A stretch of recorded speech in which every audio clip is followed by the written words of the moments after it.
Hello everyone and welcome back to my YouTube channel and a brand new video. I hope you're all doing well and I hope you're all enjoying the regular content. It's fair to say I'm definitely enjoying filming it. I've kind of forgot how fun YouTube is, so being so active on here is actually really enjoyable.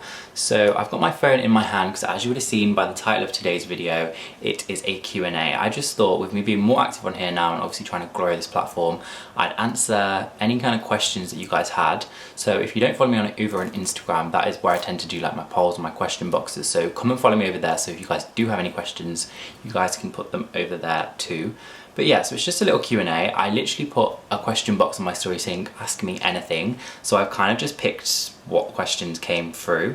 Some of them were very similar, so I've just kind of grouped them into the same topic. I think there's about 10 or 11 questions I've got because I didn't want to make the video too long, and I'm going to be honest, the topics are very random. They're in a very random order, so this video isn't necessarily going to be cohesive. It's not about a certain topic or anything like that. It's just generally what you guys wanted to know, so I'm just going to answer those questions running down the list, which I've got saved into my notes section. So I'm not going to spend too much time filming a really long intro. I don't want this video to be too long. I don't want to bore you guys because obviously it is another sit down video, but I thought it'd be a little fun one to film. So question number 1 is, what car do you drive and what is your dream car? So I obviously do drive. I've been driving for about 4 years now. It'll be 5 years in August. So my first car, which I know wasn't in the question, but I'll tell you guys anyway, was actually a Vauxhall Astra, and it was in this like bronzy gold colour, almost a bit yellowy. Not your most average coloured car. You don't probably see it everywhere, but it was a good car and I really liked it. And I had that I think for about 2 years. So that was like my first car. But then that actually ended up, like the engine essentially just went dead one time when I was driving. So it broke down the side of the road and that was the end of that car. So at that point in time, my mum had a Audi A1, which is black, and she was getting a new car, so the Audi A1 wasn't being used. So when my car broke down, I got insured, well, the Audi got put basically into my name and became my car, so now I drive an Audi A1, but it was officially my mum's car before. So yeah, I didn't buy a new car, I just kind of took on my mum's old car. So yeah, I've had that now for a few years as well. And then what is your dream car? So I have actually mentioned this I think in my goals video, but if you guys didn't watch that, I will leave it down below because maybe you might want to check it out. But my dream car is definitely a G-Wagon. I think they obviously came into like a trend quite a while back, and I saw a lot of influencers with them and obviously different people, like celebrities and things, and they're just a really cool car. I really like their like matte black G-Wagon. I obviously have an obsession with black and white. I would quite like a white one, but I think with white cars you have to keep them clean constantly, and if I'm being honest, I probably wouldn't keep it clean. So just having a black one makes things a little bit easier. Obviously you still have to keep it clean, but it's not as obvious if it's dirty. So yeah, a black G-Wagon I'd say would have to be my goal car. I'm putting it on my vision board and manifesting it, so hopefully at some point in this lifetime I will own a G-Wagon, or at least get to drive one. I think even like a driving experience like with Mercedes or something just to do with a G-Wagon. But if I could pick any car to have, it would definitely be a Mercedes G-Wagon, and preferably in black. But you know, I'm not gonna be fussy. If someone wants to give me a white one, give me a white one. To be fair, if you wanted to give me a bright red one, I'd probably take that as well, because you know, it's just a dream car. But yeah, black G-Wagon would have to be my dream car. So who knows, maybe I'll watch this video back in a few years time and I'll be driving my G-Wagon. That's the dream anyway. So question number 2 is places on your travel bucket list. Now I notice people tend to make like a list of places that they want to travel to. I am not one of those people. I obviously do want to travel, but I don't have a list of places that I want to necessarily see. I mean, I do and I don't. I don't have like a written down list. I know kind of in my head places that I want to see, and I think they're probably quite the classic places that everyone goes. My probably number 1 that I want to tick off my list is America, and more specifically LA or New York and Miami. To be fair, they're kind of 3 places that I'd love to go and see as soon as possible. Obviously America's in a crazy state right now, so I don't think I'm even traveling there anytime soon, but yeah, definitely those places. And then I'd quite like to go to the south of France. I obviously see a lot of things about Monaco and how nice it is, and obviously there's a lot of money in Monaco. So I'd quite like to go to Monaco, and I also think like Italy, like Lake Como and the Amalfi Coast, that would be really nice. A lot of islands, so like the Greek islands would be nice to visit because I haven't really travelled there. Or then probably like Dubai is always obviously on everyone's list. I feel like it's just crazy over there, so it'd be great to get to experience going there. And I'd say another one would obviously be Bali. I've seen so many people go to Bali and it looks insane. So yeah, I guess Bali would be another one. I know a lot of people like to travel like Asia and like South America, but that's not something that I'm too fussed about. I guess I kind of just want to go to certain specific places. But yeah, and also some place that's probably not like, it probably is actually on a lot of people's bucket list, is Amsterdam. I've been to Amsterdam, as in I've been to Germany and driven to Amsterdam with like family, but I've never just been to Amsterdam on holiday. So maybe I'd quite like to go there as well on my bucket list. So that's kind of a list of places that I'd quite like to go. America's definitely top of the list, and the south of France, because that's probably the closest one to home. But yeah, who knows where I will be travelling to. To be fair, being able to travel anywhere would just be amazing right now, because obviously we can't go anywhere. So even a week in Tenerife, I'd take it right now. But yeah, those are the places I'd have to say that are on my travel bucket list. So question number 3 is, what are your thoughts on doing your final year during a pandemic? Now, it's funny this question came up because I feel like there's a lot of people who have varied opinions on this. To be honest, for me, it's not ideal.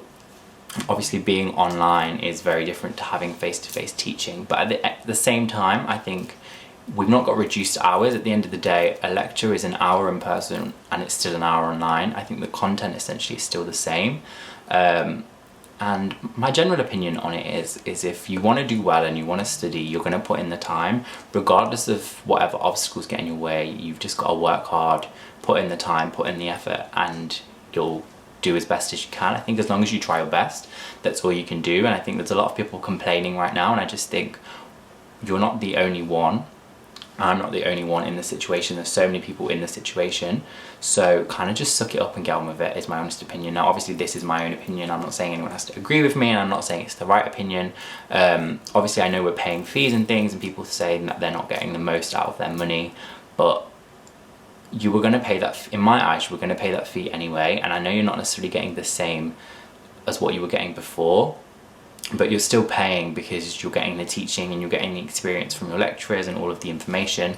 So I guess for me, I'm not too bothered. Obviously it would be better if it was normal and we were able to go into lectures and seminars, because having that interaction and that face-to-face with like your lecturers and your course mates is obviously beneficial, but I don't think it's the end of the world. I don't hate it. I actually quite like having it online, because I know I don't have to keep going in and out of the house. It's like I can just sit down at my desk, do the lecture, switch it off, and then carry on with what else I need to do. So it kind of works quite well in that sense. But yeah, I'm not too fussed, but I know there are definitely varied opinions on uni during a pandemic, no matter what year you're in. I know people have very different opinions on it. But yeah, that's just my opinion, so obviously don't take that as holy grail. I'm not saying it's the right opinion, but that's just how I feel about it all, and I'm getting on with it, just getting it done, and hopefully I will do well. So question number 4 is, how do you manage to stay positive and motivated? They didn't specify in what sense, I'm guessing it's just generally. So I'll do positivity first and then I'll do motivation after. So positivity, I guess, I'm generally quite a positive person anyway, in terms of like, I always kind of try and see the best in a situation, and in terms of like negativity, I just kind of block it out. Like, at the end of the day, whatever you do in life or whoever you meet in life, not everyone's going to like you, not everyone's going to like everything that you do. Like even putting out a video like this, if someone gives it a dislike, it doesn't go to my heart. Obviously, yeah, I would prefer if people weren't disliking it, but that's just life. Everyone's not going to love everything that you do, and that's just the way it is. So I think I'm quite a thick-skinned person, so things like that don't really get to me. I brush them off very quickly, which I'm very lucky, because I know some people aren't as thick-skinned. But yeah, I think there's always a positive in pretty much every situation. I even said it in my goals video that 2020 was probably one of the worst years ever that I've experienced in my lifetime, but there were still positives to come from that in terms of time and quality time with family and things that I was able to achieve because I had that time to do those things. So yeah, I guess don't be someone that always focuses on the negative. Yes, everyone has days when they're negative. Even I have those days when I just can't be bothered and I just want to not do anything. But there is always a positive to take from every situation. And I think even in certain situations, for example, if you're going for a job interview, I just think don't stress about that interview in the run-up. Just do your preparation, be calm, because at the end of the day, you've got to do that interview if you want to get that job. That's never going to change. They're not going to say, oh, right, scrap the interview, we'll just give you the job. Like, that never happens. So you sitting for 3 days before stressing about it is only doing you harm. It's not doing anyone else any favors. So at the end of the day, just stay calm, don't stress, do your prep, go to the interview, and the worst thing they can say to you is no. But the positive of it is that you've had another interview, you've gained more experience, you know what to do next time, what not to do next time. So there's still positive to take away from that. And I just think that's the kind of mindset you need to move forward with to stay positive. And I also think goal setting, like small achievable goal setting, helps you stay positive, because seeing that you're achieving something makes you feel more accomplished. And if you feel more accomplished, you're going to feel more positive, because you're obviously doing things to achieve what you want to achieve in life, or just general day-to-day goals. So making to-do lists of little tasks and getting them done makes you have that sense of accomplishment, so it makes you feel a lot more positive about things. So I definitely recommend all of those things. And then motivation, I guess motivation again just comes from a mindset. Like, if you know that there's things you want to do in your day, in your week, in your life, you will find the motivation to do those things. If you really want something, the motivation should just come naturally. Like, I know that I want to grow on my YouTube, grow on my Instagram, so I have the motivation when I wake up to shoot content, to create reels, to make IGTVs, to sit and film YouTube videos, to vlog, to do whatever it is that I've got to do. And that motivation just comes from wanting to do well and wanting to do it. So I guess if you're doing something and you don't feel motivated to do it, maybe think if it's the right thing for you to do. So for example, social media. If you're someone who wants to grow on social media, but actually you creating content, just you don't feel motivated to do it, you kind of feel a bit negative about it, then maybe it's not the right thing for you. And that's not the worst thing in the world. I know people feel like there's a pressure to almost fit in because so many people are doing social media, and it feels like, oh, I should do social media, or maybe I could do social media, but it isn't for everyone. Like I said, you have to be quite thick-skinned to obviously take any negativity and stuff like that. So if you don't feel like you're cut out for it, then find something you are cut out for, something that you enjoy more, that gives you that motivation. Another example would be, like, for example, my dissertation that I'm writing for uni. So obviously in my final year I have to put together a dissertation, and you get to choose your own topic, but I chose a topic that I knew I felt passionate about and I would feel motivated to get done. But I know there's other people who selected a topic, and then when they actually started to research into it and look into it, they just had no drive or motivation to do any of it. And I think that's when you realise that actually maybe that's not the right topic for me to look at, because I don't have that motivation within me to research it. And that's kind of applies generally to everything. If you don't feel like you have motivation towards something, it's probably not the right thing for you to be doing. So just think about that and kind of take a step back maybe from whatever it is you're doing. Even your day-to-day job, if you wake up every morning and you think, ugh, I've got to go to work again, you probably don't enjoy your work. And I'm not saying you're going to enjoy everything that you do in life, but maybe take a step back and think, right, well, this is where my interests lie, this is what skills I have, maybe I could do a job in this sector or industry that would make me feel 10 times more motivated and positive and happy than what I'm doing now. So yeah, I kind of say that's how to stay motivated. I'd say it is a mindset, and you probably can train yourself. Well, you definitely can train yourself, but I also think doing things that inspire you and motivate you help you to be motivated, if that makes sense.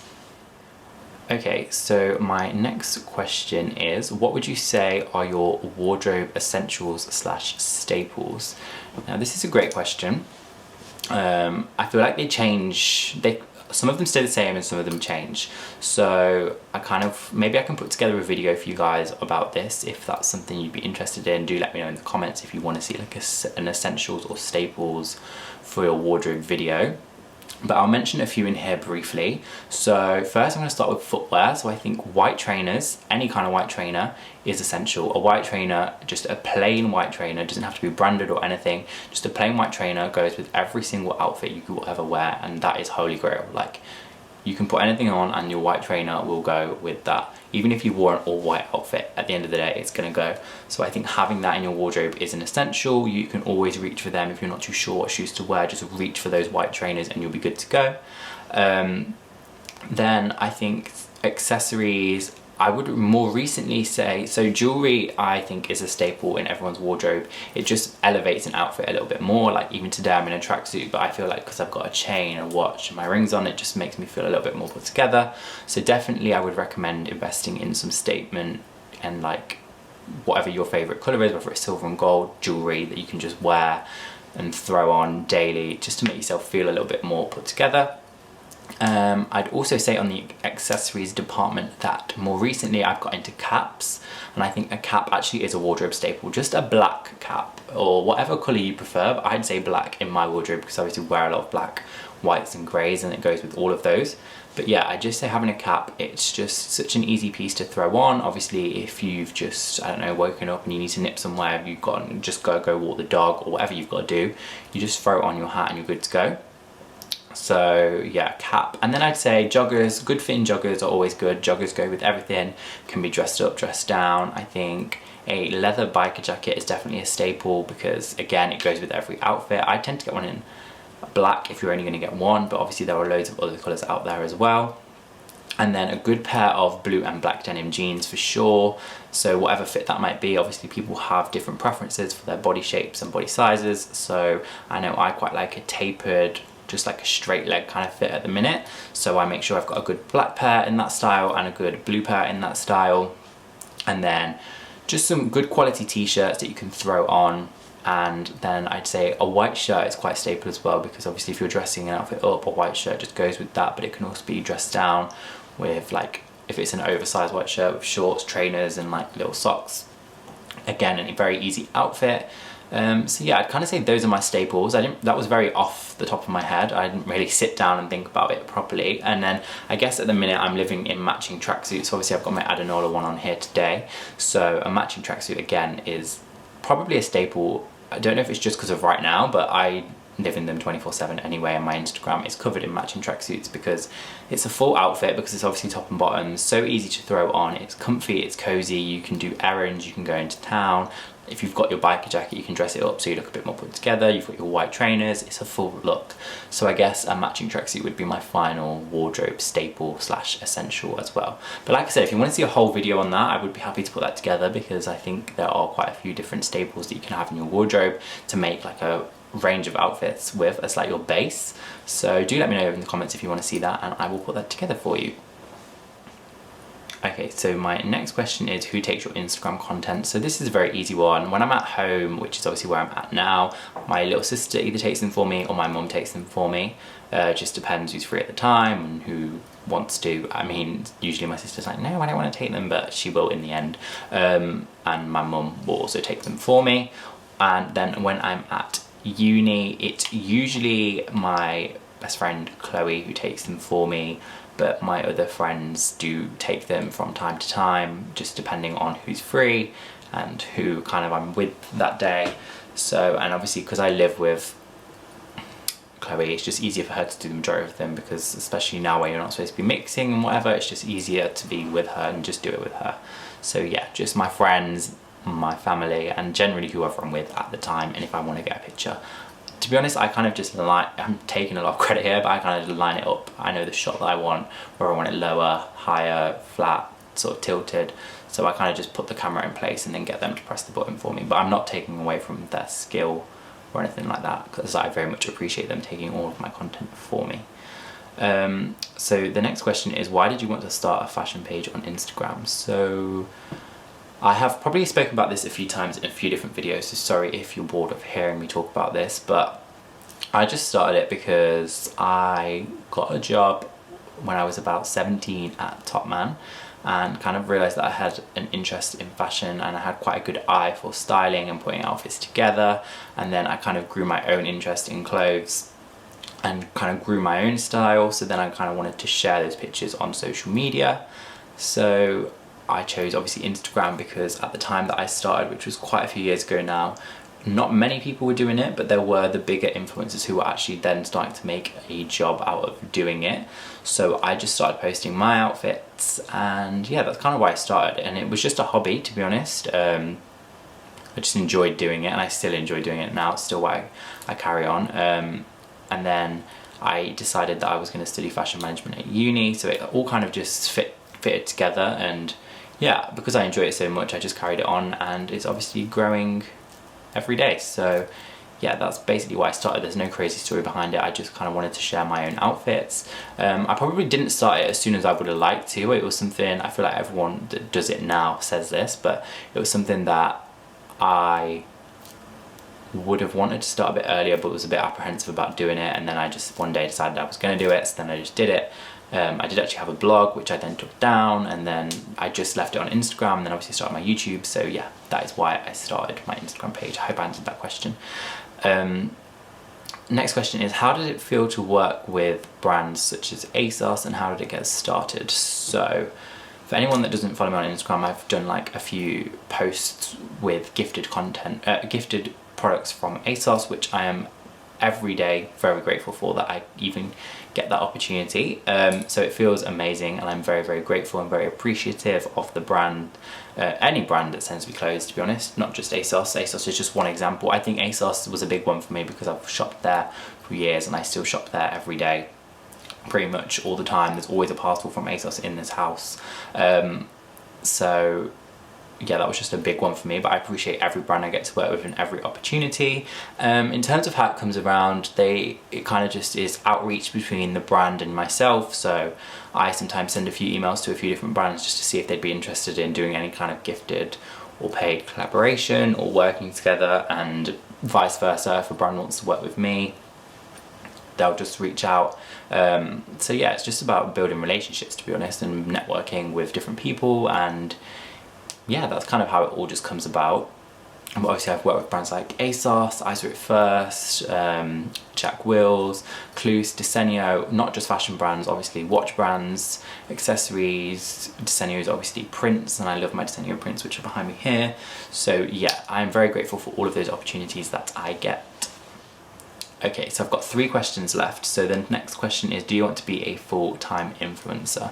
And I feel like I get asked this question quite a lot, even generally by like friends and people that know me. It's a weird one because, like I said, I never set out for this to be a full-time job or full-time career, but obviously I do make money from it now. I guess the best way to put it is, if I got to a point or had the opportunity to be a full-time influencer, I would not say no, and I wouldn't turn it down. I would very heavily consider it. But equally, if I didn't get to a point where I could make it my full-time job, it wouldn't ruin like anything.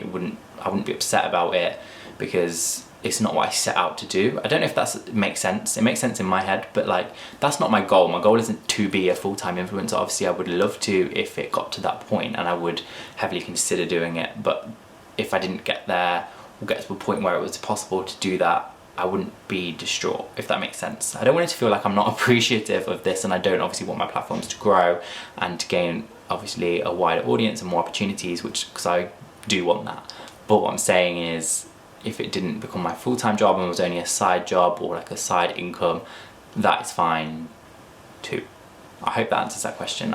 It's kind of hard to understand, and I always find it quite hard to explain, but I hope you guys kind of get the gist of what I'm trying to say. Let me know if it doesn't make sense. Leave it in the comments and I can try and explain it a bit better for you.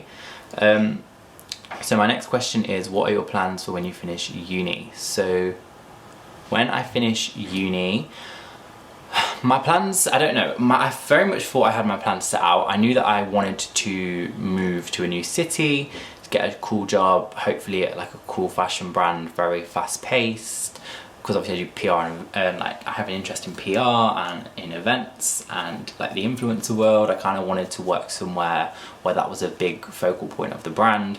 But obviously I did my placement year in London, so I feel like living in London kind of got out of my system because I had that year there. So my next plan was to just potentially move to Manchester and work there for a couple of years, just live there, and sort of one of my best friends had the same kind of idea, so we were kind of going to do it together, which is still very much a plan that might happen, but who knows.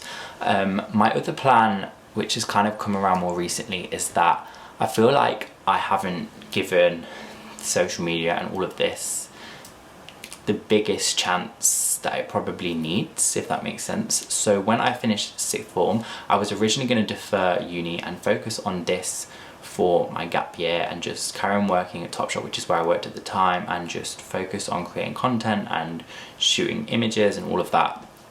But uni came around, I saw people, like friends from school, moving to uni and having a great time, and then I just decided that I wanted to go that year, and then changed my place back, which I do not regret at all, because I was obviously meant to go at that point in time. I was meant to meet the people that I did. Obviously all the friends I have now, I'm so thankful that they're in my life. So I don't regret that I didn't take that year out to do this.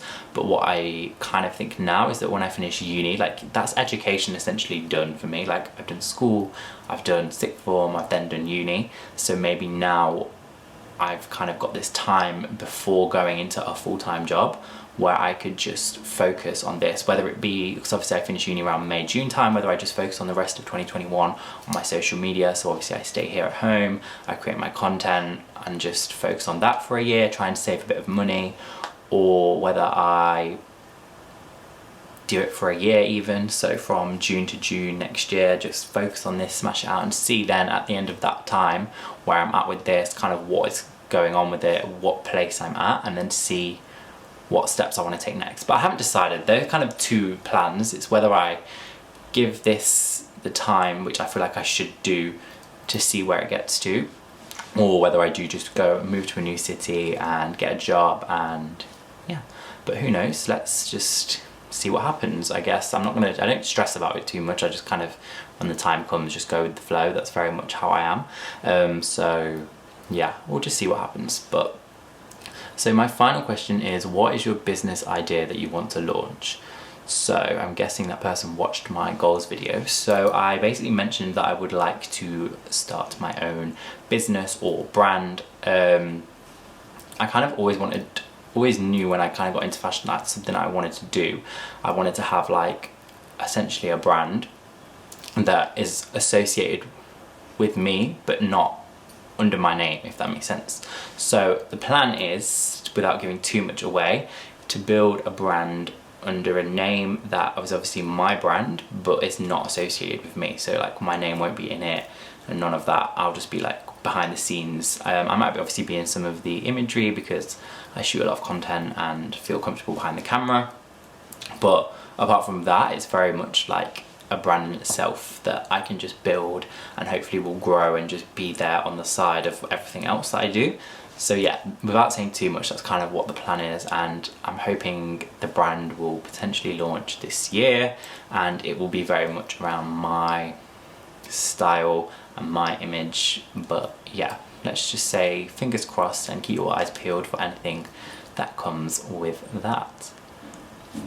Okay, so that brings me to the end of my Q&A video. Apologies if the questions were really random. Like I said, I just put a question box and asked you guys to ask me whatever you wanted to know, and those were the questions that I received. If you would like me to do another Q&A in a bit, like a few coming weeks with different questions, then obviously do let me know in the comments box, and I can put a new question box out and you guys can send me in any more questions that you have for me. I hope you guys enjoyed this video and getting to know me a little bit better. I hope I answered the questions well enough and you guys got the answers that you were hoping for. But yeah, thank you so much for watching this video and I hope you liked it. So please do give it a thumbs up if you did, and please subscribe to my channel if you want to see more videos from me. All I have to say is thank you so much for watching and I'll see you in my next video.